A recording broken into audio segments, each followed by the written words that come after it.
Fala aí pessoal, começando aqui a segunda parte do estudo sobre para onde vão as almas das pessoas que morrem. E pessoal, como vimos na parte 1 desse estudo, vimos que um dos textos que eles usam para querer, abre aspas, provar que a pessoa quando morre ela vai para o céu, é o texto de Lucas, capítulo 23, versículo 39 a 43, que fala a respeito quando o Senhor Jesus está ali na cruz do Calvário, com aqueles dois criminosos, e um deles começa a defender o Senhor Jesus e confessar os seus pecados para o Senhor Jesus.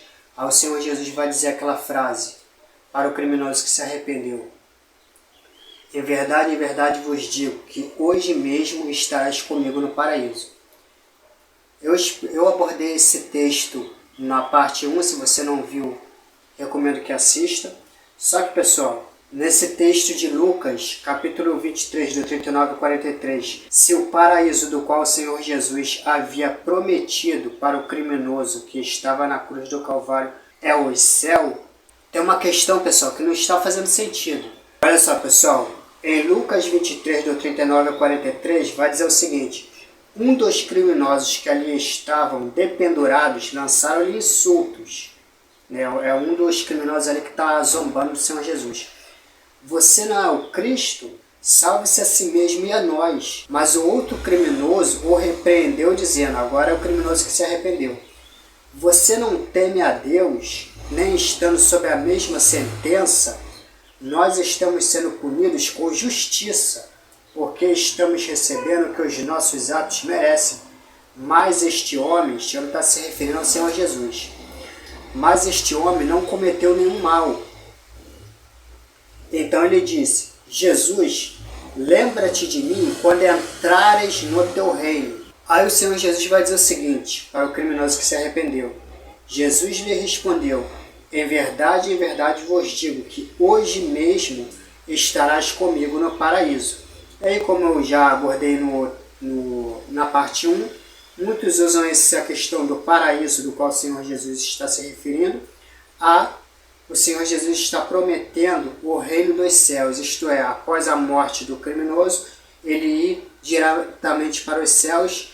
Nós que cremos no Senhor Jesus, automaticamente nós vamos para o céu.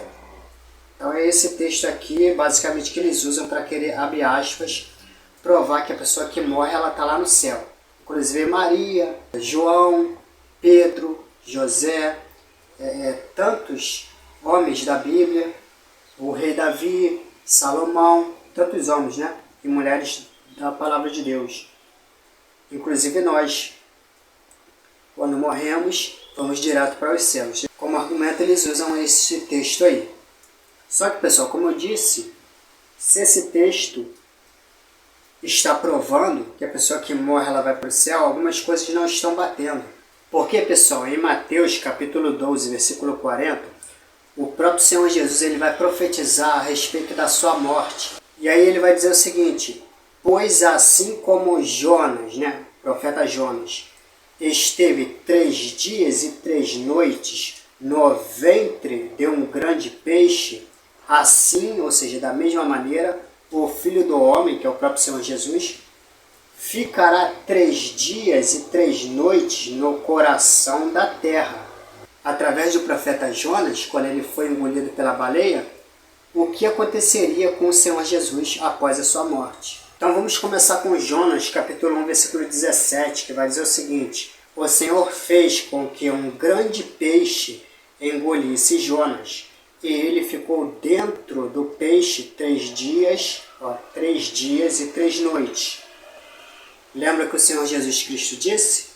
Assim como Jonas ficou no ventre de uma baleia 3 dias e 3 noites, aqui ele está tirando daqui, o Senhor fez com que um grande peixe engolisse Jonas, e ele ficou dentro do peixe 3 dias e 3 noites. Ainda em Jonas, vamos para o capítulo 2, no versículos 1 ao 2. Dentro do peixe, Jonas orou ao Senhor, o seu Deus, e disse: em meu desespero, clamei ao Senhor, e ele me respondeu do ventre da morte. Aqui, pessoal, está do ventre da morte, mas em algumas traduções está do Sheol. gritei por socorro, e ouviste o meu clamor. E aí, ainda no capítulo 2, pessoal, se a gente cair para o versículo 5, vai dizer o seguinte: as águas agitadas me envolveram, o abismo me cercou. O abismo me cercou. As algas marinhas se enrolaram em minha cabeça. O abismo me cercou está em conexão com Apocalipse capítulo 20, versículo 1 ao 3. Vi descer dos céus um anjo que trazia na mão a chave do abismo. Então vemos aqui que é um abismo literal, não é figura de linguagem. E uma grande corrente. Ele prendeu o dragão, a antiga serpente, que é o diabo Satanás, e o acorrentou por 1000 anos. Lançou-o no abismo, fechou-o e pôs um selo sobre ele. Até aqui. Então vemos aqui que no fim dos tempos, né, o Satanás aí será acorrentado e levado até o mais profundo abismo, que é no Hades ou Sheol. E aí, pessoal, voltando para Jonas, capítulo 2, no versículo 2, vai dizer o seguinte, vamos dar uma lida novamente. Em meu desespero clamei ao Senhor, e ele me respondeu do ventre da morte, ou ele me respondeu do Sheol. Gritei por socorro. Então o Senhor Jesus está exemplificando, após a sua morte, para onde ele iria, usando como exemplo quando o profeta Jonas foi engolido por uma baleia. E o profeta Jonas está dizendo que ele foi até o Sheol, né, até o ventre da morte. E a palavra Sheol aqui, pessoal, é a mesma que a palavra Hades. Como assim, Marcos? Eu expliquei na parte 1 desse estudo que tanto a palavra Hades quanto a palavra Sheol, elas têm o mesmo significado. É Hades no hebraico e Sheol no grego. Ambos o significado dessas duas palavras significa mundo dos mortos. Hades ou Sheol significa mundo dos mortos. Então, quando está dizendo, em meu desespero clamei ao Senhor, e ele me respondeu do mundo dos mortos. Em meu desespero clamei ao Senhor, e ele me respondeu, ponto. Do mundo do Sheol, ou Hades, né? Ou seja, do mundo dos mortos, gritei por socorro, e ouviste o meu clamor. Então o Senhor Jesus está exemplificando a sua morte no relato aqui do profeta Jonas. O profeta Jonas está dizendo que ele clamou do mundo dos mortos, ele clamou do Hades, do Sheol. Então fica claro que o Senhor Jesus, quando ele morre na cruz do Calvário, ele vai para o mundo dos mortos, ou seja, ele vai para o Hades, para o Sheol. Na parte 1 eu já expliquei muito bem o que é Hades, o que é Sheol, que é dividido em 3 compartimentos. Seio de Abraão, lugar de tormento, e o Tártaro, que é no mais profundo abismo. No local onde o próprio Satanás ficará aprisionado, e muitos demônios estão lá aprisionados.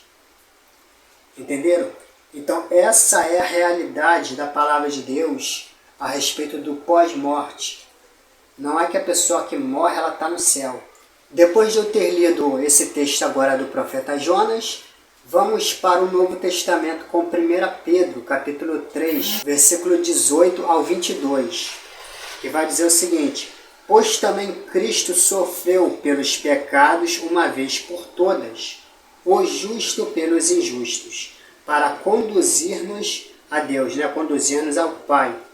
Ele foi morto no corpo, mas vivificado pelo Espírito, no qual também foi, presta atenção agora, pessoal, no qual também foi e pregou aos espíritos em prisão.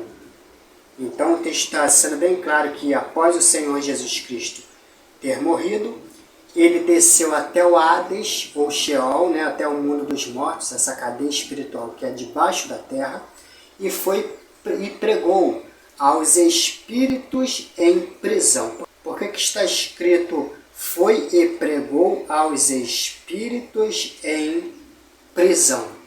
Porque, pessoal, esse Hades, ou Sheol, né, esse mundo dos mortos, é uma cadeia espiritual, onde essas almas, esses espíritos, de todas as pessoas que vêm morrendo desde Adão e Eva até a vinda do Anticristo, essas pessoas vão ficar confinadas, essas pessoas estão confinadas debaixo da terra em uma cadeia espiritual. Elas ficam aprisionadas ali.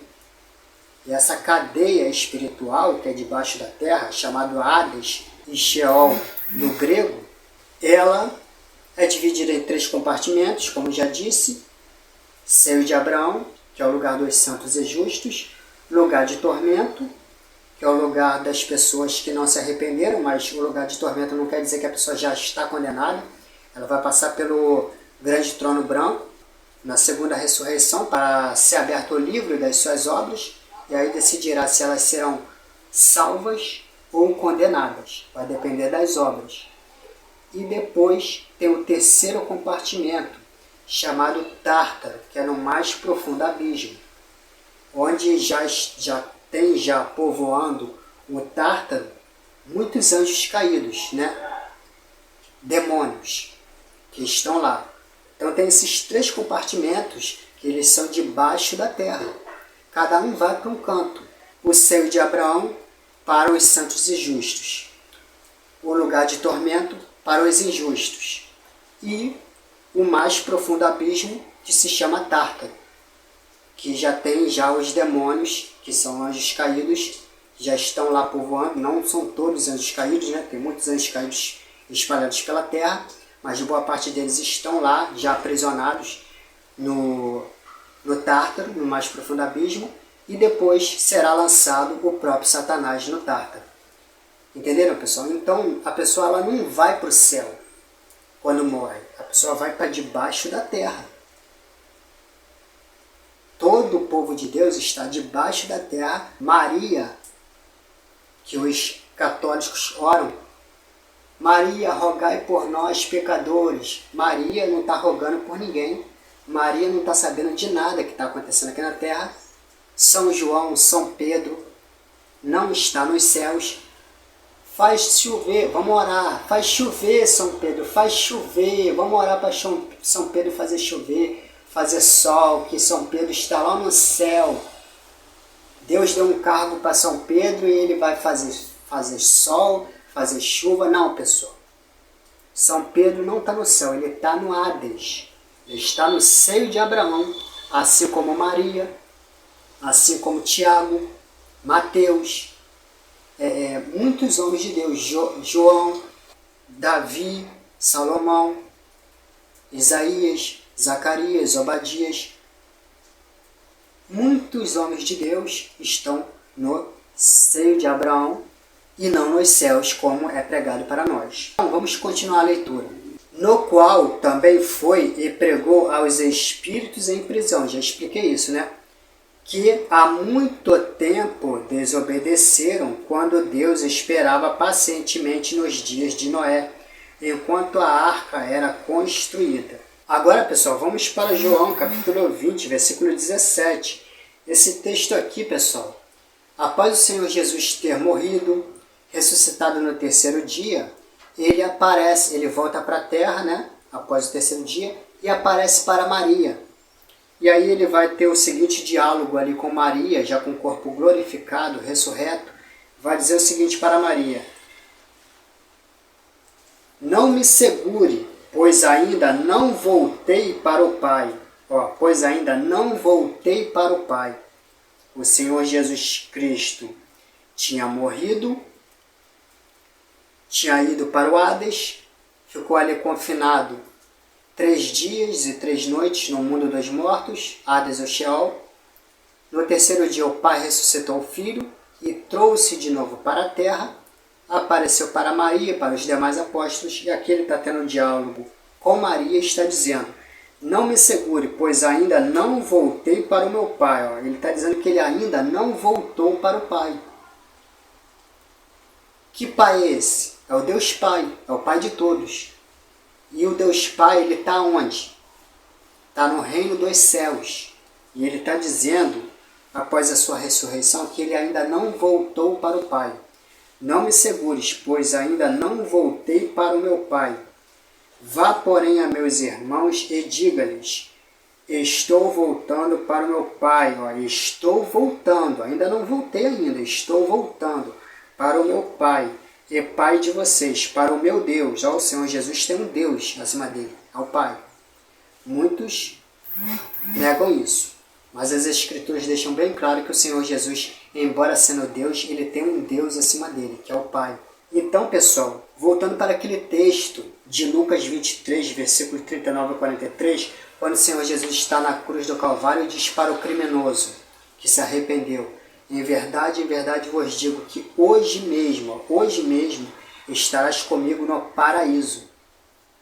Se esse paraíso do qual o Senhor Jesus está prometendo para o criminoso é o reino dos céus, como muitos estudiosos da palavra e pregadores da palavra dizem, então, pessoal, por que o Senhor Jesus, após a sua morte, ele não foi diretamente para o céu? Ele morreu, foi diretamente para o Hades, o Sheol, o mundo dos mortos, pregou para os espíritos em prisão. No terceiro dia o Pai ressuscitou o Filho voltou para a terra de novo, apareceu para Maria, aparecendo para Maria, ele está deixando bem claro, ó, não me segure, pois ainda não voltei para o meu Pai, ou seja, ele ainda não voltou para o céu. Vá, porém, a meus irmãos e diga-lhes: estou voltando para o meu Pai, estou voltando, não tinha voltado ainda, e o Pai está no céu. E o Senhor Jesus disse na cruz: em verdade vos digo que hoje mesmo estarás comigo no paraíso. Estarás comigo. O Senhor Jesus falando: estarás comigo no paraíso. Se esse paraíso é o céu, o Senhor Jesus, imediatamente após a sua morte, tinha que ter ido para o céu, para levar junto com ele o criminoso. Aí muitos podem até dizer: não, Marcos, quem subiu foi o criminoso. Jesus ficou, foi até o Hades. Isso não faz sentido, pessoal. O criminoso iria passar à frente do próprio Senhor Jesus. Por acaso o criminoso é maior que o Senhor Jesus? Obviamente que não. Pessoal, em Colossenses capítulo 1, versículo 18, vai dizer o seguinte, a respeito do Senhor Jesus. Ele quem? O Senhor Jesus? Ele é a cabeça do corpo. A cabeça do corpo. O corpo de Cristo é quem? A igreja. Ele é a cabeça do corpo, que é a igreja. É o princípio e o primogênito dentre os mortos. Ó, preste atenção nisso. Está falando que Cristo é o princípio, né? princípio, é o principal, é o início. É o princípio e o primogênito dentre, entre os mortos, para que em tudo tenha a primazia. Ou seja, o que significa em tudo ele ter a primazia? Significa em tudo, todas as coisas passarem a convergir nele. Entendeu? Ele fica de exemplo para todas as coisas, inclusive a respeito da morte. Por isso que ele está dizendo que Cristo é o princípio e o primogênito entre os mortos. E ele fica de exemplo. Tudo que acontece com ele fica de exemplo para nós. Então, o ladrão na cruz ali, quando o Senhor Jesus Cristo disse: em verdade vos digo que hoje mesmo estarás comigo no paraíso, de forma alguma esse criminoso poderia passar à frente do Senhor Jesus, isto é, assim que o criminoso morrer, ir direto para o céu. Por quê? Porque senão esse criminoso estaria passando à frente do Senhor Jesus. O Senhor Jesus não estaria sendo o primogênito dentre os mortos. Entendeu? Por quê? Porque primeiro existe essa sequência. Que sequência é essa do pós-morte? A pessoa morre, após a pessoa morrer, ela vai para o mundo dos mortos, fica lá confinada até um determinado momento, e depois ela é retirada desse local do mundo dos mortos, que é debaixo da terra, volta de novo para a terra, e da terra ela vai para o céu. Entendeu? Essa é a sequência. Não foi isso que aconteceu com Lázaro? Não foi isso quando o Senhor Jesus ressuscitou Lázaro? Lázaro morre, ele vai até o mundo dos mortos, depois do mundo dos mortos, que ele está lá confinado. O Senhor Jesus ora por ele, clama ao Pai, o Pai ressuscita através do filho Lázaro. Lázaro vem do mundo dos mortos, do Hades, volta de novo para a terra e aparece para aquelas pessoas ali, testificando que o Senhor Jesus ressuscitou Lázaro. Entendeu? Então essa é a sequência do pós-morte. A pessoa está na terra, ela morre, ela vai para o Hades, para o mundo dos mortos. Após a ressurreição, ela não vai para o céu. Após a ressurreição, ela volta de novo para a terra e da terra ela vai para o céu. É lógico que Lázaro, após a sua ressurreição, ele não foi para o céu. Lázaro ressuscitou, ele viveu mais um pouco, morreu de novo. Não está escrito na Bíblia, mas é isso que acontece. Ele morre, depois ele vai para o mundo dos mortos de novo. E aonde que está Lázaro nesse momento? O Senhor Jesus ressuscitou Lázaro. Aonde está Lázaro nesse momento? Está no céu? Não. Lázaro está no seio de Abraão, debaixo da terra. No Hades, no mundo dos mortos. No local do seio de Abraão. Aguardando junto com os justos até o dia da ressurreição, para ele voltar de novo para a terra, para se preparar para a batalha do Armagedon, como muitos homens de Deus. Essa é a sequência dos eventos. Não é a pessoa que morre e está lá no céu. Lázaro não está no céu. O único que está no céu é o Senhor Jesus. O Senhor Jesus disse: ninguém jamais subiu aos céus, a não ser aquele que de lá desceu, isto é, o Filho do Homem. Então Jesus mesmo está dizendo que, tirando ele, ninguém jamais, em hipótese alguma, subiu aos céus. É claro que muitos vão, ao ouvir dizer isso, vai dizer: ué, mas o apóstolo Paulo mesmo disse que ele foi arrebatado até o terceiro céu. Está escrito isso na Bíblia. Ok, está escrito. Assim como o próprio Enoque também foi arrebatado até os céus. Ok? Só que esse texto, quando o Senhor Jesus está dizendo: ninguém jamais subiu aos céus, a não ser aquele que de lá desceu, este subiu aos céus, do qual o Senhor Jesus está dizendo, está se referindo a subir aos céus e ficar morando lá. Assim como o pessoal da escatologia quer pregar para todos nós, que a pessoa que morre está morando lá no céu. Como tem aquela música, né? Ainda bem que eu vou morar no céu, ainda bem que eu vou morar nos céus. Tipo assim, dando a entender que a pessoa que morre, se eu morrer agora, eu vou lá para o céu e estou lá morando no céu, assim como os seus entes queridos aí morreram em Cristo e estão lá nos céus, segundo a escatologia que é pregada. Mas não é isso que a palavra de Deus diz. A pessoa que morre, ela vai até o Hades, mundo dos mortos. E aí ou ela vai ir uma vez no Hades, ou Sheol, ou ela vai cair no seio de Abraão, que é o lugar dos justos, ou ela vai cair no lugar de tormento, que é o local dos injustos. Quem caiu no lugar dos justos vai ser levantado na primeira ressurreição, para passar para o julgamento ainda, não quer dizer que já está salvo. E quem morreu e caiu no lugar dos injustos, não quer dizer que ela já está condenada. Ela vai ficar lá aguardando para ser ressuscitada na segunda ressurreição, diante do grande trono branco, para passar para o julgamento. E aí, ou ela vai ser salva, ou ela vai ser condenada. Vai depender das obras. Que até isso eles querem tirar da nossa mente, dizendo que ninguém precisa de obra para ser salvo. Mas precisamos sim de obras para ser salvos. As obras são importantíssimas. Importantíssimas para a nossa salvação. Não é à toa que existe o livro das obras. Não faria sentido obra nenhuma ser importante para a nossa salvação e a Bíblia dizer que serão no fim dos tempos aberto o livro das obras. O livro das obras não está de enfeite. O nome já diz livro das obras. São importantes essas obras para decidir se você vai ser salvo ou condenado. Então as obras são sim importantes para a nossa salvação. Bom, vamos agora para um outro texto, né? Agora, pessoal, vamos para Lucas, capítulo 24, versículos 46 a 53.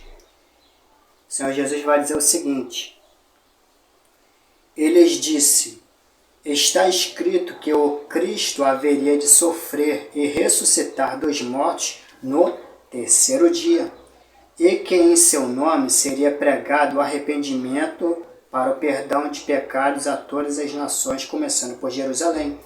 Vocês são testemunhas destas coisas. Vocês quem?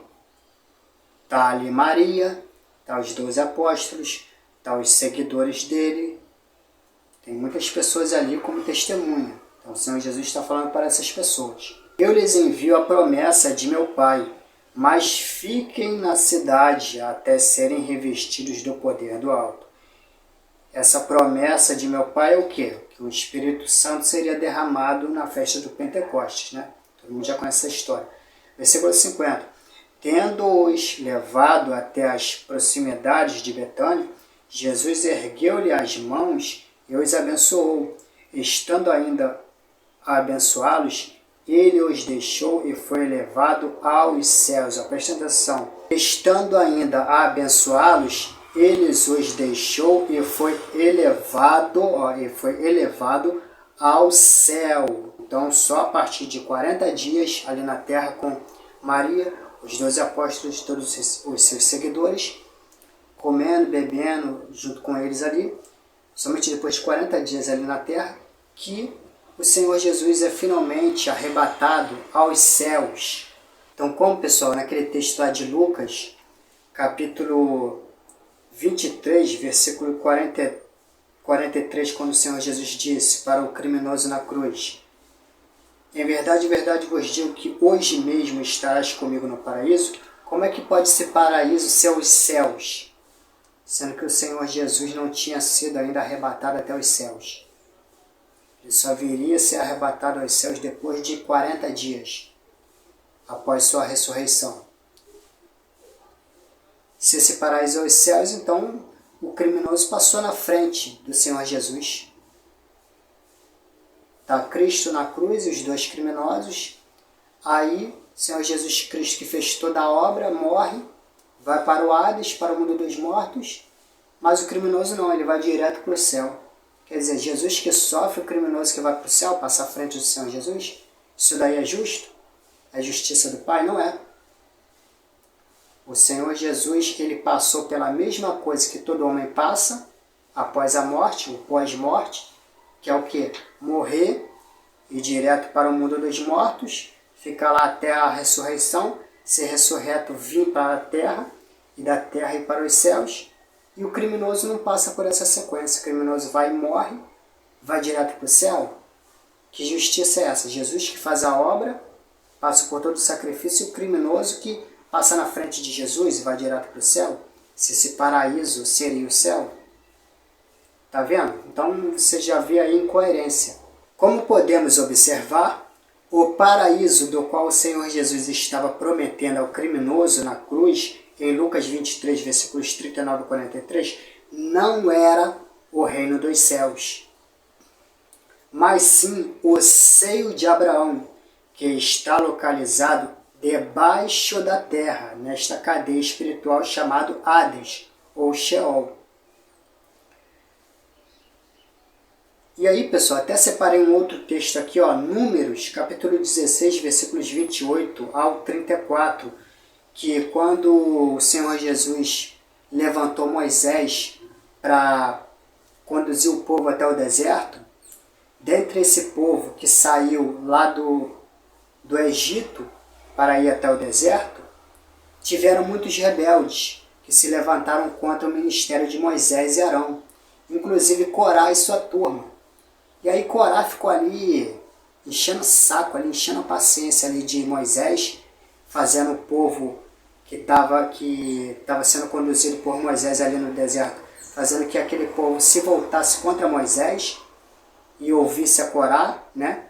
Moisés vai fazer um desafio para Corá. E aí vamos ver o que vai acontecer com Corá após Moisés fazer esse desafio com Corá. E disse Moisés: assim vocês saberão que o Senhor me enviou para fazer todas essas coisas e que isso não partiu de mim. Agora vem o desafio de Moisés a Corá e sua turma. Se estes homens tiverem morte natural e experimentarem somente aquilo que normalmente acontece aos homens, então o Senhor não me enviou. Mas, se o Senhor fizer acontecer algo totalmente novo, e a terra abrir a sua boca, preste atenção pessoal, e a terra abrir a sua boca e os engolir, junto com tudo o que é deles, e eles descerem vivos ao Sheol, a palavra Sheol aqui, Sheol ou Hades é a mesma coisa. Então vocês saberão que estes homens desprezaram o Senhor. Assim que Moisés acabou de dizer tudo isso, o chão debaixo deles fendeu-se, ou seja, abriu uma cratera, um buraco no meio da terra. E a terra abriu a sua boca e os engoliu juntamente com as suas famílias, com todos os seguidores de Corá e com todos os seus bens. Desceram vivos à sepultura, com tudo o que possuíam. A terra fechou-se sobre eles e pereceram, desaparecendo do meio das assembleias. Diante dos seus gritos, todos os israelitas ao redor fugiram, gritando: a terra vai nos engolir também. A terra vai nos engolir também. Então, pessoal, voltando aqui, no versículo 30, mas se o Senhor fizer acontecer algo totalmente novo e a terra abrir a sua boca e os engolir junto com tudo o que é deles, e eles descerem vivos ao Sheol, então vocês saberão que estes homens desprezaram o Senhor. Então vocês veem que desde o tempo de Moisés, desde muito tempo, está deixando bem claro que a pessoa que morre, ela vai debaixo da terra, ela vai para o Hades ou Sheol, mundo dos mortos. E aí eu separei aqui um outro texto, que a palavra Sheol também é usada. Isaías capítulo 14, versículo 9. Esse texto é uma profecia a respeito do fim do anticristo. O que vai acontecer com ele? Nas profundezas, o Sheol, a palavra Sheol aí sendo empregada, está todo agitado para recebê-lo. Recebê-lo quem? Receber o anticristo. Para recebê-lo quando chegar. Por sua causa, ele desperta os espíritos dos mortos. Lembra daquele texto lá de Mateus que eu li? Que o Senhor Jesus, quando morre, ele vai até o mundo dos mortos pregar aos espíritos em prisão? Então aqui, por sua causa, ele desperta os espíritos dos mortos, todos os governantes da terra. Então todos os governantes da terra, globais, do mundo inteiro, por várias e várias gerações, eles irão contemplar, eles irão ver o anticristo descer da terra até onde eles estão, que é o mundo dos mortos. Eles irão contemplar e irão ver a queda do anticristo. E aí eles vão dizer, todos responderão e lhe dirão. Todos responderão e lhe dirão para o anticristo: você também perdeu as forças como nós. São os grandes líderes dizendo para o anticristo. E tornou-se como um de nós. Como assim como um de nós? Mais um morto no meio da multidão ali. Ele não é mais o grande cabeça daqui da terra que vai estar afligindo toda a terra. Ele vai perder a sua força, ele vai entrar na morte. Ele vai para o mundo dos mortos, ele vai ser só mais um ali no mundo dos mortos. Ele vai perder a grandeza dele, a majestade dele, que o próprio diabo enganou ele. O diabo vai tirar a sua coroa e vai dar para esse filho dele, que é o anticristo, governar por 3 anos e meio aqui na terra. E o anticristo, ao ouvir as duas testemunhas, que é uma porção do povo judeu, uma porção do povo gentil, ou seja, a igreja, pregando o evangelho, o anticristo e os falsos profetas, ao invés de ouvirem a igreja e se arrepender, vai fazer o contrário, vai fazer uma grande perseguição, um grande massacre por boa parte das duas testemunhas, isto é, boa parte da igreja. Vai massacrar boa parte do povo de Deus. Só que quando acabar esses 3 anos e meio do reinado do anticristo, aí vai ser a batalha do Armagedon, Cristo a igreja, e vai massacrar. Assim como o anticristo massacrou a igreja, o próprio Cristo vai massacrar, junto com a sua igreja e seus anjos, massacrar o anticristo, os falsos profetas e todos aqueles que colocaram a sua marca e se juntaram ao reino do anticristo para guerrear contra a igreja. Entenderam? E aqui ele perde a batalha, ele é precipitado até o mundo dos mortos, até o Hades, e esses grandes líderes de várias épocas, várias gerações, que foram morrendo e vieram parar aqui, estão ansiosos, aguardando até a queda deste filho da perdição, deste anticristo. E aqui eles estão vendo se cumprir a profecia. E aí eles estão dizendo: você também perdeu as suas forças, como nós. Ou seja, você também perdeu o seu reinado, a sua glória lá na terra. Você também perdeu, você agora é um de nós. É mais um morto no meio da multidão. Você também perdeu as forças como nós e tornou-se como um de nós. Sua soberba foi lançada na sepultura, junto com o som das suas liras. Sua cama é de larvas e sua coberta de vermes. Então aqui está dizendo qual vai ser o fim desse anticristo, assim como o fim desses homens ímpios, quando eles morrem. Inclusive nesse dado momento de agora, onde que eles estão debaixo da terra. Ó, sua soberba foi lançada na sepultura, junto com o som de suas liras. Sua cama é de larvas e sua coberta de vermes. É assim que essas pessoas, grandes líderes globais de várias eras, que já morreram, onde que eles estão agora e ficarão até a segunda ressurreição, até o fim do reino milenar, quando serem levantados e estarem diante de Cristo, a igreja, diante do grande trono branco para serem julgados. E aí, ó, voltando no finalzinho lá naquele texto de Números, capítulo 16, versículo 34, diante dos seus gritos, todos os israelitas ao redor fugiram gritando: a terra vai nos engolir também. Esse texto aqui, pessoal, que aconteceu com Corá, lá em Números, capítulo 16, ele vai se repetir lá em Apocalipse, capítulo 11, versículos 11 ao 13, após a ressurreição das duas testemunhas.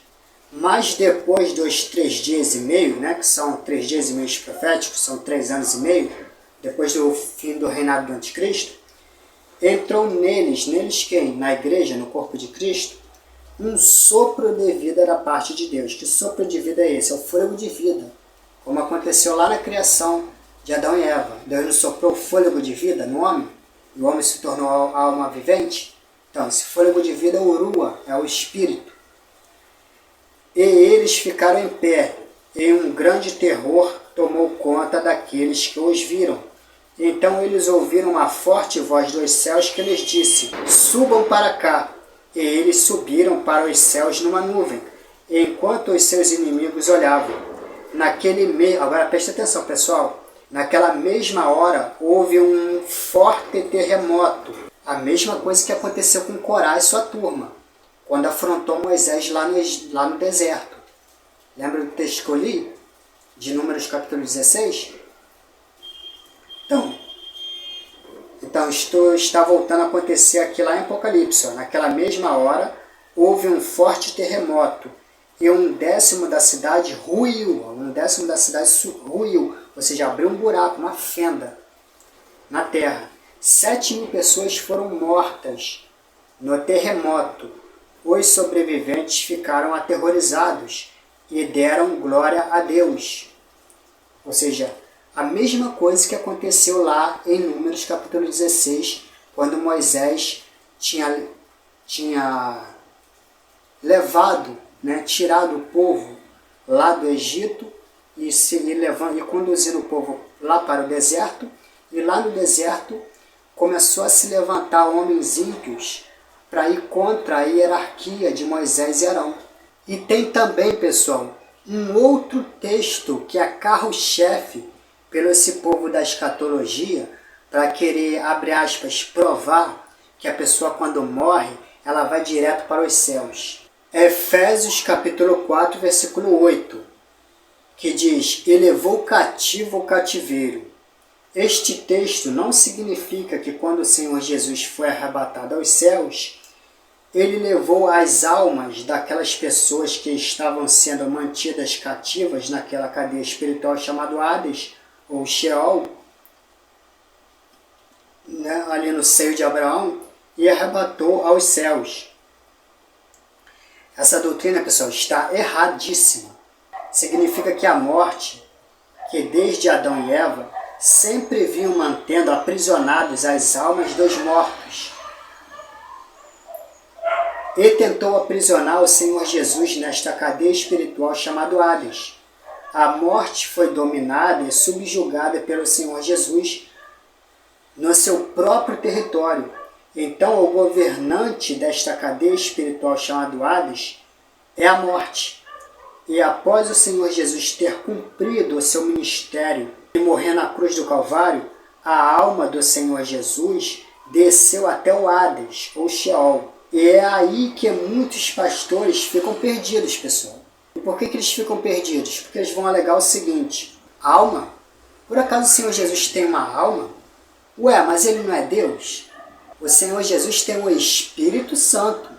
Somente o ser humano tem uma alma. Sim, mas o Senhor Jesus não se fez carne? Então, pessoal, o Senhor Jesus, mesmo sendo Deus, quando se fez carne, ele passou a ter espírito, corpo e alma, como um ser humano normal. Porque o Senhor Jesus, pessoal, ele é Deus encarnado. Né? Ele é Deus, mas ele se fez carne, ele se fez ser humano. Ou seja, ele tem a natureza divina, mas ele também tem a natureza humana. Ele é metade Deus e metade homem, porque ele se fez carne. Porque, pessoal, os pastores vão alegar o seguinte: o Senhor Jesus na cruz do Calvário disse: Pai, entrego a Ti o meu Espírito. O Espírito de Jesus foi para o Pai. E se o Espírito de Jesus foi para o Pai, logo o Espírito do criminoso que se arrependeu, que estava na cruz junto com o Senhor Jesus, foi para os céus. Ou seja, para o paraíso, junto com o Senhor Jesus. É isso que esse time da escatologia vai querer dizer. E sim, pessoal, o Espírito Santo voltou para o Pai. Mas, pessoal, como o Senhor Jesus tinha se feito carne, após a sua morte, a alma do Senhor Jesus desceu até o Hades, ou Sheol, ou seja, o mundo dos mortos. E junto com o Senhor Jesus, a alma dos dois criminosos que estavam com o Senhor Jesus ali na cruz do Calvário. Desceram os três para o Hades, para o mundo dos mortos. Então, pessoal, quando esses dois criminosos que estavam com o Senhor Jesus Cristo morreu e foram junto com o Senhor Jesus para o Hades, para o mundo dos mortos, para as mais profundezas da terra, o que não se arrependeu foi para o lugar de tormento. E o que se arrependeu foi para o seio de Abraão. Ambos os lugares, que ambos os lugares é esse?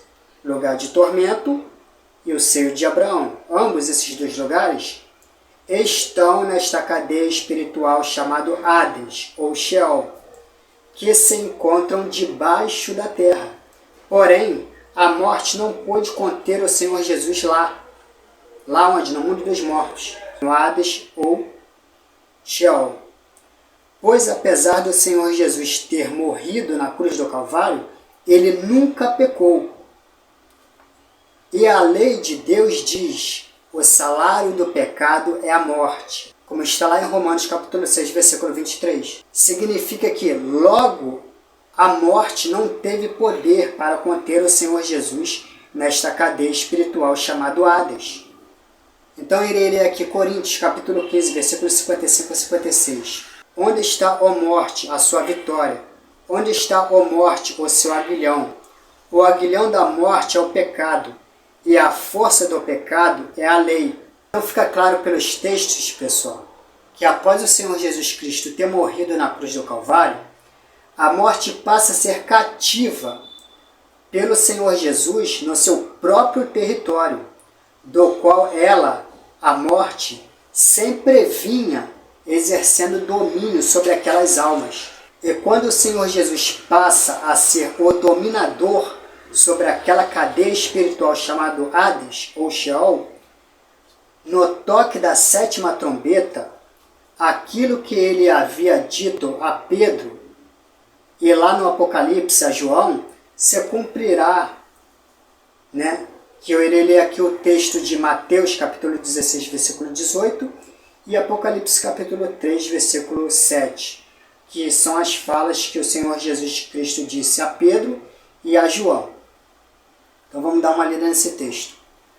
Eu lhe digo que você é Pedro, e sobre esta pedra, né, sobre o próprio Cristo, edificarei a minha igreja.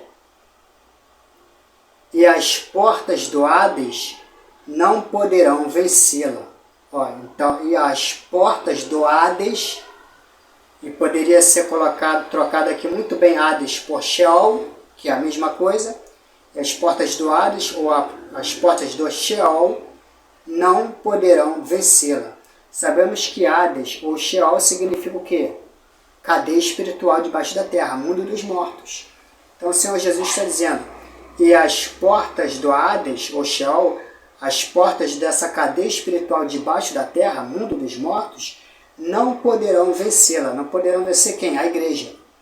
E por que que as portas dessa cadeia espiritual chamada Hades ou Sheol não poderia estar vencendo a igreja?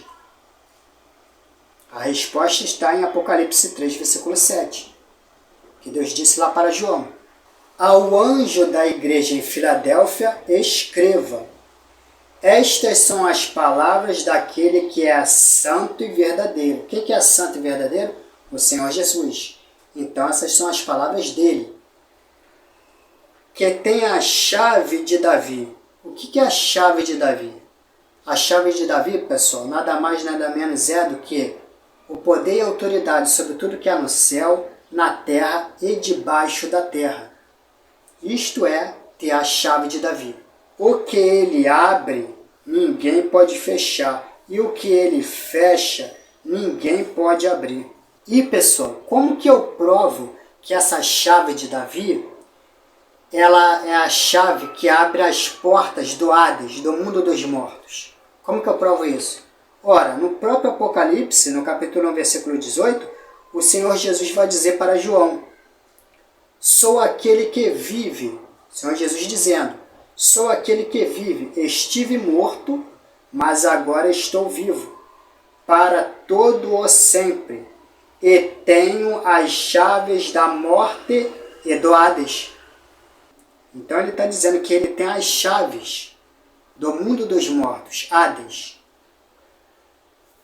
Então esse texto aqui de Apocalipse 3, versículo 7, quando ele está dizendo que tenho a chave de Davi, o que ele abre, ninguém pode fechar, o que ele fecha, ninguém pode abrir, o que ele abre e o que ele fecha, ele está falando de quê? Cadeia espiritual debaixo da terra, mundo dos mortos. Ele está falando que ele tem autoridade, ele tem autonomia. O Pai deu para ele. Então, pessoal, isso significa que lá em Apocalipse 11, no versículo 12, vai dizer o seguinte: então eles ouviram uma forte voz dos céus que lhes disse: subam para cá. Lembrando que esses homens, a igreja, estavam mortos, presos nessa cadeia espiritual chamada Hades. Eles foram ressuscitados de novo, com o corpo glorificado, e os que estavam vivos vão ter seus corpos transformados, e ouviram uma forte voz dos céus que disse: subam para cá. Então esse poder, essa autoridade, essas são as chaves do Hades, chave do abismo, do mundo dos mortos. Chave do Hades, ou Sheol, a chave do mundo dos mortos. É o poder e a autoridade. O Senhor Jesus vai dizer: subam para cá. E todos, o povo de Deus que estava confinado no seio de Abraão, no Hades, eles irão, as portas irão se abrir. E o povo de Deus vai ser liberto dessa cadeia espiritual chamada Hades, ou Sheol, mundo dos mortos, e vão ressuscitar e vão voltar para a terra. É isso que ele está explicando aqui. Em Apocalipse 1, versículo 8. Sou aquele que vive, estive morto, mas agora estou vivo para todo sempre. E tenho as chaves da morte e do Hades. E aí no Apocalipse 3, versículo 7, ele vai dizer que tem a chave de Davi. O que ele abre, ninguém pode fechar. E o que ele fecha, ninguém pode abrir. Quais são as portas que o Senhor Jesus Cristo vai abrir no início do reino milenar, né, na sua vinda? O seio de Abraão, que se encontra no Hades, no mundo dos mortos. E quais são as portas que ele vai manter fechada até o fim do reino milenar? O lugar de tormento, onde estão os injustos, que só vai ser aberto no final do reino milenar para eles se encontrarem com Cristo e a igreja diante do grande trono branco, para que seus livros, o livro das suas obras, sejam abertos e sejam decididos por meio das obras se eles serão condenados ou serão salvos. Então, voltando, pessoal. Então, visto que a morte encontrou alguém superior a ele quem? A morte, que é o próprio Senhor Jesus, o Senhor Jesus passa a ser o Senhor sobre a morte. Isto é, a morte passa a ser escrava do Senhor Jesus dentro do seu próprio território. Em outras palavras, e que território é esse? O Hades, ou Sheol, ou seja, mundo dos mortos. A morte passa a ser cativa, passa a ser prisioneira, passa a ser escrava do Senhor Jesus no próprio território dela, que é o Hades, mundo dos mortos. Por quê? Porque a morte encontrou alguém que estava superior a ela. Por que o Senhor Jesus estava superior à morte? Porque o Senhor Jesus rompeu a lei. Ele estava acima da lei. Qual que é a lei para a morte poder cativar, poder aprisionar alguém lá naquele território chamado mundo dos mortos, chamado Hades, Sheol? Qual que é a lei? O salário do pecado é a morte. Então todo mundo que peca, quando entra na morte, a morte, o espírito da morte, vamos colocar assim, tem poder, tem autoridade para manter cativo, manter preso aquela alma, aquela pessoa nesse mundo dos mortos. Por quê? Porque o salário do pecado é a morte, a pessoa pecou. Então a morte tem poder sobre todo aquele que peca. Mas quando o Senhor Jesus Cristo vem para o mundo dos mortos, ele nunca pecou. O Senhor Jesus nunca pecou. O Senhor Jesus na cruz do Calvário ele diz: Pai, entrego a Ti o meu espírito. Então o Senhor Jesus, por que ele morreu? Por que ele pôde entrar na morte? Porque ele entregou o espírito dele para o Pai. Isso é diferente de pecar. O Filho entregou o espírito ao Pai. Pai, a Ti entrego o meu espírito. Porque se o Senhor Jesus morresse de acordo com a lei, ou seja, entrando na morte somente pela questão do pecado, o Senhor Jesus estaria lá sofrendo até hoje lá na cruz. Porque o Senhor Jesus nunca pecou. E a morte só pode ceifar a vida daqueles que pecam. Como o Senhor Jesus nunca pecou, logo a morte não tinha poder sobre o Senhor Jesus. Então se a morte encontrou alguém que ele não tinha poder, logo a morte encontrou alguém superior a ela, que é quem? O Senhor Jesus. Em outras palavras, é o Senhor Jesus dizendo assim: acabou para você, ó morte.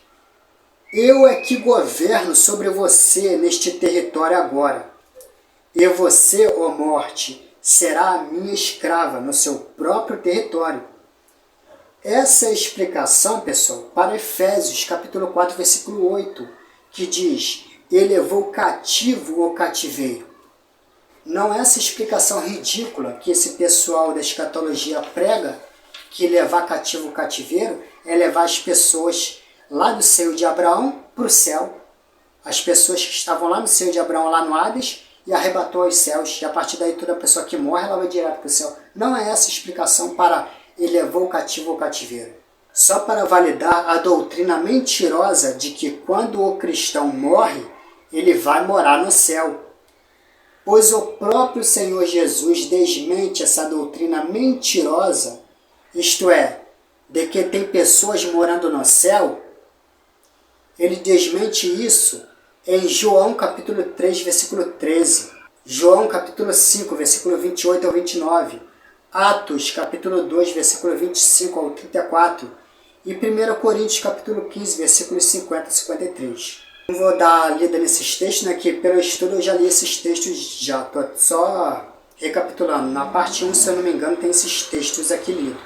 E sim, para esta cadeia espiritual chamada Hades, cujo local é debaixo da terra.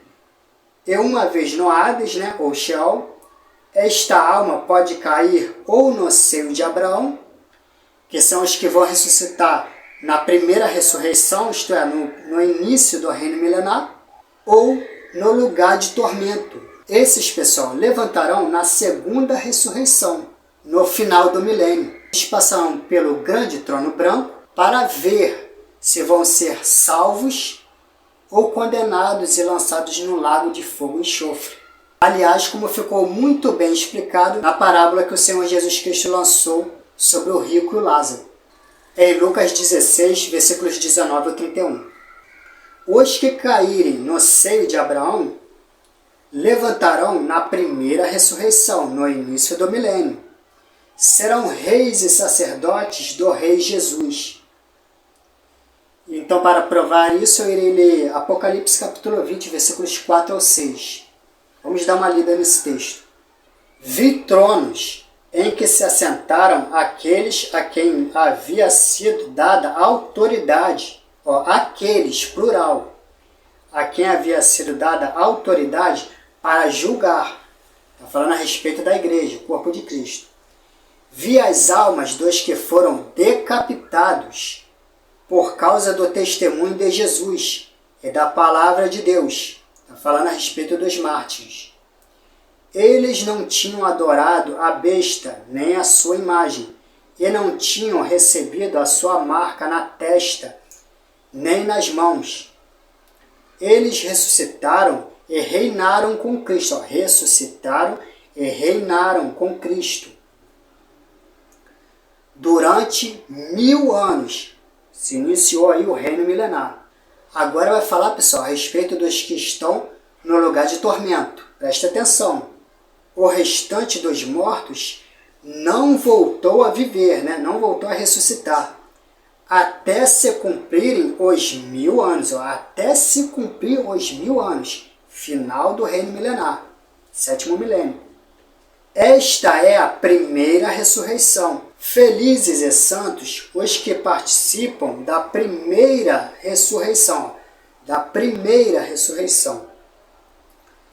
A segunda morte não tem poder sobre eles. O que é a segunda morte, pessoal? É o lago de fogo e enxofre. Isso significa a segunda morte. A segunda morte não tem poder sobre eles. Sobre eles quem? Sobre aqueles que ressuscitaram na primeira leva, na primeira ressurreição. Quem são esses? Os santos e justos, a igreja, corpo de Cristo. Serão sacerdotes de Deus e de Cristo, né? Serão sacerdotes do Pai e do Filho, e reinarão com ele durante 1000 anos. Então aqui está provado o que eu acabei de dizer lá no texto que eu acabei de ler, né? Vamos para aquele texto. Os que caírem no lugar de tormento levantarão na segunda ressurreição, no final do milênio. Passarão pelo grande trono branco, para ver se serão salvos ou lançados no lago de fogo e enxofre, isto é, condenados. Então eu irei estar lendo aqui Apocalipse capítulo 20, versículos 5 e versículos 11 ao 15. O restante dos mortos não voltou a viver, até se completarem os 1000 anos. Vamos pular para o versículo 11 ao 15. Depois vi um grande trono branco. Olha o grande trono branco aqui sendo mencionado, pessoal. Para não dizerem que eu estou mentindo, que eu estou inventando coisa. Depois vi um grande trono branco, e aquele que nele estava sentado. Aquele quem é? O próprio Senhor Jesus. A terra e o céu fugiram da sua presença, e não se encontrou lugar para eles. Para eles quem? Para aqueles que estavam no lugar de tormento. aqui debaixo da terra, no Hades. Vi também os mortos, grandes e pequenos, em pé diante do trono, e livros foram abertos. Outro livro foi aberto, o livro da vida. Agora preste atenção, pessoal. Você que pensa que você não precisa de obras para ser salvo, olha o que esse texto está dizendo. Olha a importância de praticarmos boas obras para garantirmos a nossa salvação. Não caia nessa ladainha desses pastores aí não, que você não precisa de obra nenhuma para ser salvo. Somente creia e será salvo. Não caia nessa ladainha calvinista aí não, que senão você vai se dar mal, hein? Você precisa sim buscar santificação, você precisa sim de boas obras para ser salvo. Preste atenção nesse texto. Os mortos foram julgados de acordo com as suas obras, segundo o que estava registrado nos livros. Os mortos foram julgados de acordo com as suas obras, segundo o que estava registrado nos livros. O mar entregou os mortos que nela havia, e a morte e o Hades entregaram os mortos que neles havia. E cada um foi julgado de acordo com as suas obras, de acordo com as suas obras. E cada um foi julgado de acordo com as suas obras.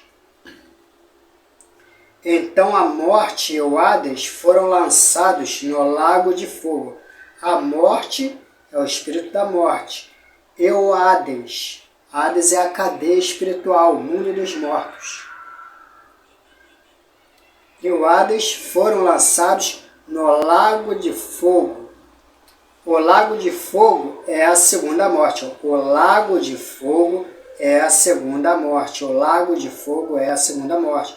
Por que eu estou frisando isso? Porque aqui no versículo 6 eu li, a segunda morte não tem poder sobre eles. Aí eu expliquei que a segunda morte é o que? É o lago de fogo e enxofre. E esse texto aqui testifica. Então a morte e o Hades foram lançados no lago de fogo. O lago de fogo é a segunda morte. Então está explicado, provado. Aqueles cujos nomes não foram encontrados no livro da vida foram lançados no lago de fogo. Então, vai ser aberto o livro da vida e vai constatar que o nome de muitas pessoas não vão estar lá. Como está escrito, aqueles cujos nomes não foram encontrados no livro da vida. Para que serve o livro das obras? Vai ser aberto o livro da vida, vai estar lá, teu nome não está aqui não, escrito no livro da vida. Você vai ser lançado no lago de fogo e enxofre. Aí a pessoa vai querer saber, por que meu nome não está escrito no livro da vida? Aí vai ser aberto um outro livro, que é o livro das obras.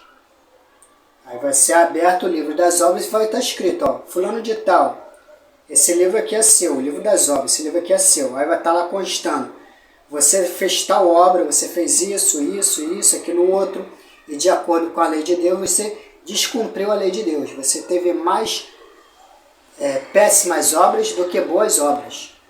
Então, colocando numa balança aí, pesou mais para o lado de mais obras. Você teve mais coisas ruins do que coisas boas.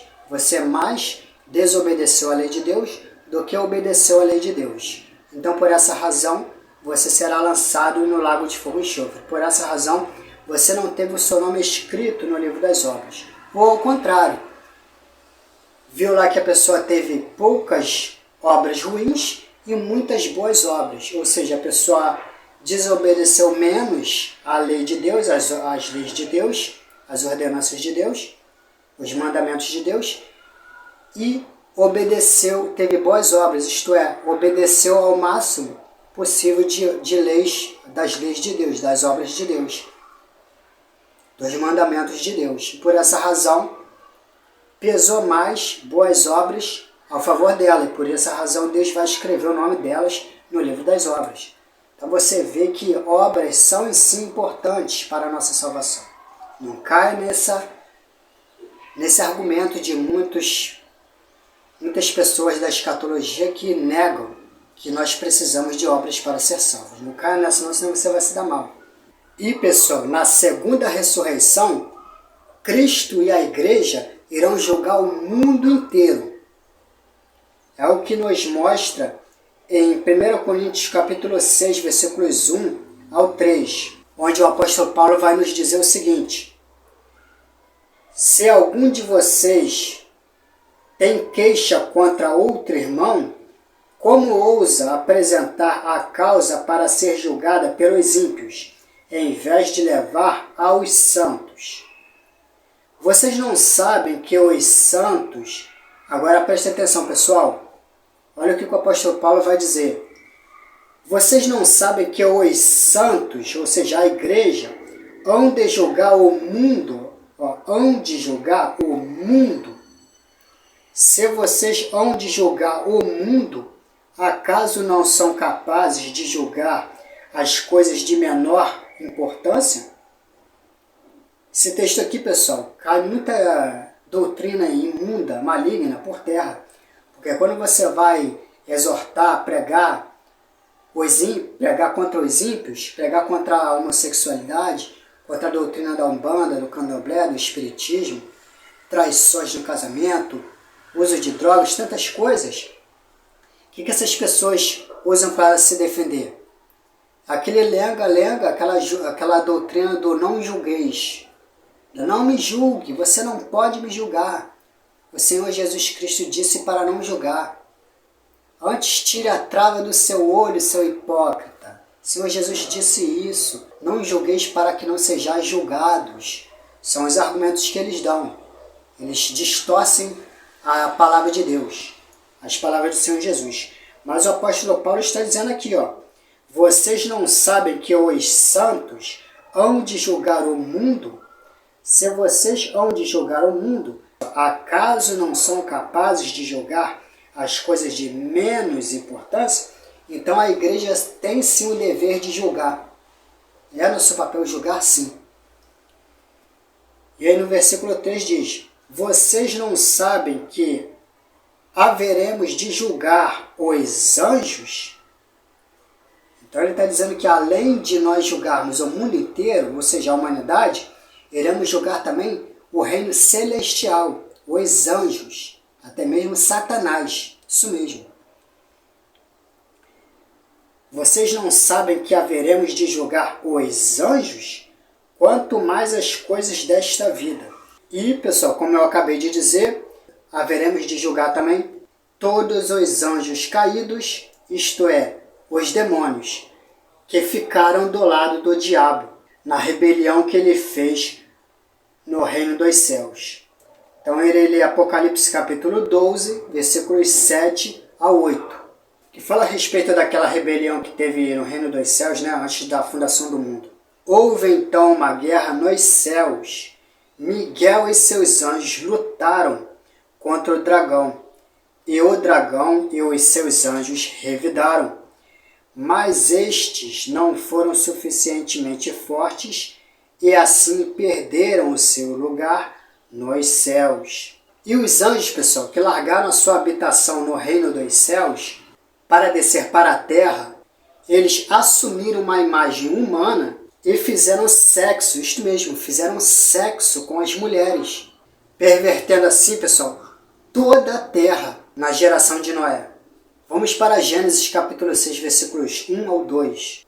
Quando os homens começaram a multiplicar-se na terra, eles nasceram filhas. Os filhos de Deus aqui está falando a respeito dos anjos. Não são seres humanos, filhos de Deus, está dizendo os anjos. Os filhos de Deus viram as filhas dos homens, eram bonitas, e escolheram para si aquelas que lhe agradaram. Versículo 4. Naqueles dias haviam néfilins na terra. O que são néfilins, pessoal? Quando teve o cruzamento desses anjos, cruzamento, relação sexual desses anjos caídos com mulheres, com seres humanos, com mulheres, com seres humanos do sexo feminino, isto é, com mulheres, houve aí o quê? Essas mulheres pariram o quê?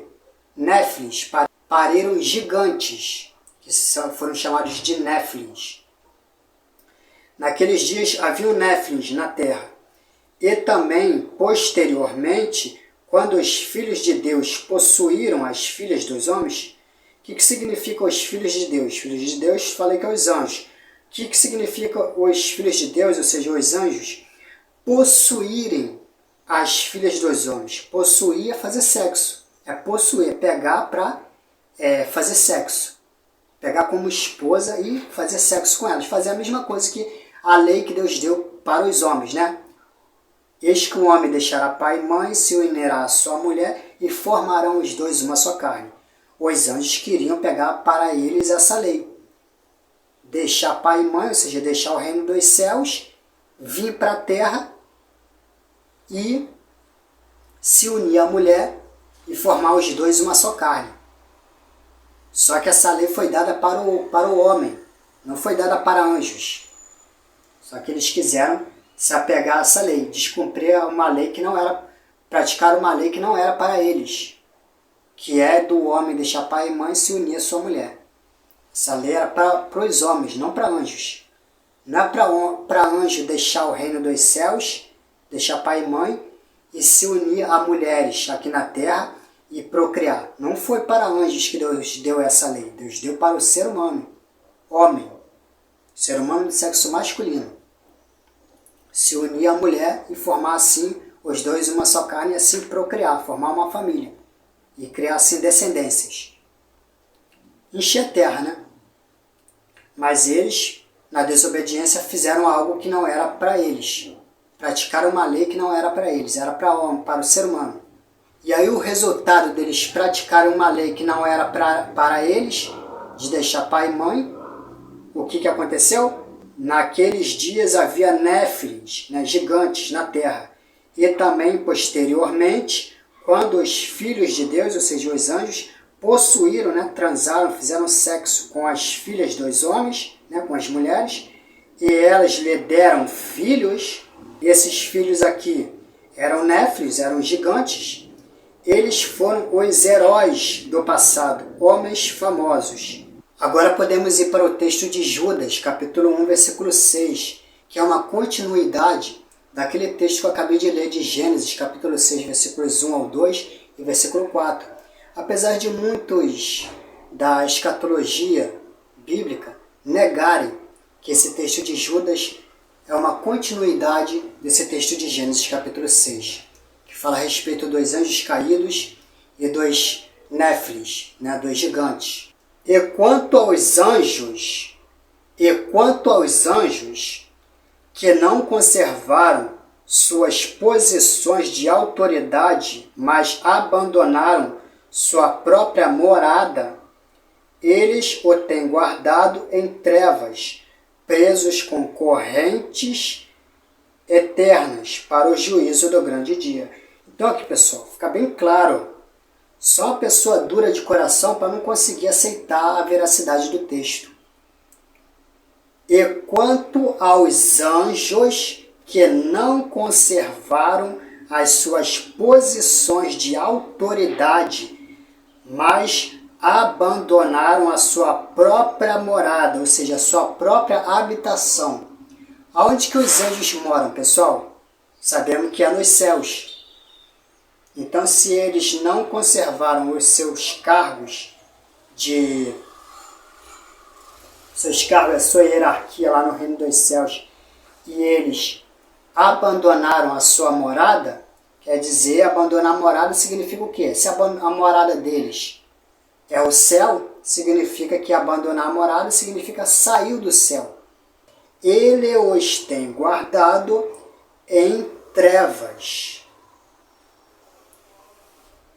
presos com correntes eternas para o grande dia. Presos com correntes eternas. Lembra lá daquele texto lá de Apocalipse 20, versículos 1 ao 3, se não me engano, que fala a respeito do fim de Satanás? Vi descer dos céus um anjo que trazia na mão a chave do abismo e uma grande corrente, ó, uma grande corrente. Ele prendeu o dragão. Quem que é o dragão? A antiga serpente, que é o diabo, Satanás. E o acorrentou por 1000 anos, lançando-o no abismo. E o texto aqui está dizendo, ó, e o texto aqui de Judas, capítulo 1, versículo 6, está dizendo, ó, quanto aos anjos que não conservaram as posições de autoridade, mas abandonaram sua própria morada, ele os tem guardado em trevas, presos com correntes eternas, para o juízo do grande dia. Para o juízo do grande dia. Então a gente vai somando vários textos aqui que eu já li. Aquele texto do apóstolo Paulo falando que nós iremos julgar o mundo inteiro, inclusive os anjos. Então esses anjos caídos aqui, ó, eles estão em trevas, ou seja, no abismo, né? No Tártaro, no mais profundo abismo, que é debaixo da terra, no Hades.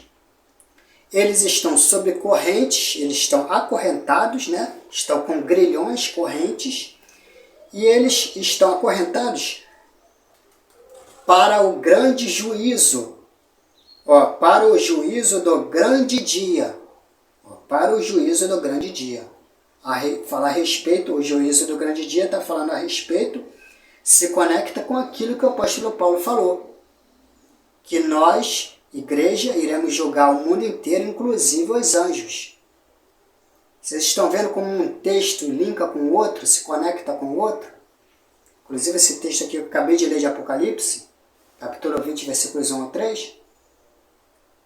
Agora um outro texto, pessoal, que se conecta com esse texto aqui também dos anjos, que fala a respeito do Tártaro, isto é, do mais profundo abismo, onde Satanás será lançado, e inclusive esses anjos caídos aqui, que fizeram uma rebelião contra Deus, ficando do lado de Satanás, e também assumiram uma imagem humana e fizeram sexo com as mulheres, eles foram acorrentados e foram lançados no Tártaro, no mais profundo abismo. Vamos ler então 2 Pedro, capítulo 2, versículo 4. E aí a gente fecha esse estudo sobre para onde vão as almas dos que morrem. Pois Deus não poupou os anjos que pecaram, mas os lançou no Tártaro, ó, prendendo-os em abismos tenebrosos. Ó, prendendo-os em abismos tenebrosos. É a mesma coisa que estava descrevendo lá naquele texto de Judas, capítulo 1, versículo 6, que eu acabei de ler. De serem reservados para o juízo. De serem reservados para os juízos. Para o juízo. Está dizendo que os anjos foram estão presos no Tártaro, isto é, no mais profundo abismo, e estão presos, sendo reservados para o dia do juízo.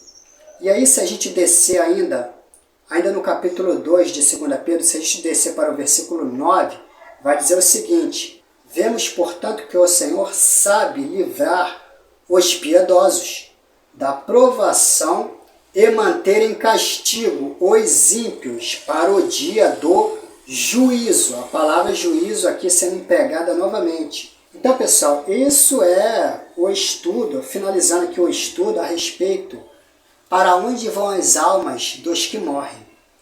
Eu espero ter sido bem sucinto, assim, não ter deixado nenhuma brecha em relação a esses argumentos, essas distorções de textos, esses argumentos sem pé nem cabeça que esse pessoal da escatologia tenta empurrar goela abaixo das pessoas para querer negar a realidade, que a pessoa quando morre ela não vai para o céu.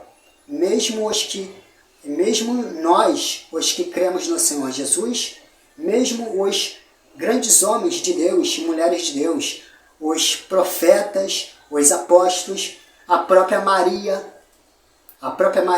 não está no céu, ela está no Hades, ou Sheol, ela está no lado do seio de Abraão, junto com os apóstolos, junto com os profetas, junto com muitos homens de Deus, aguardando até o dia da ressurreição.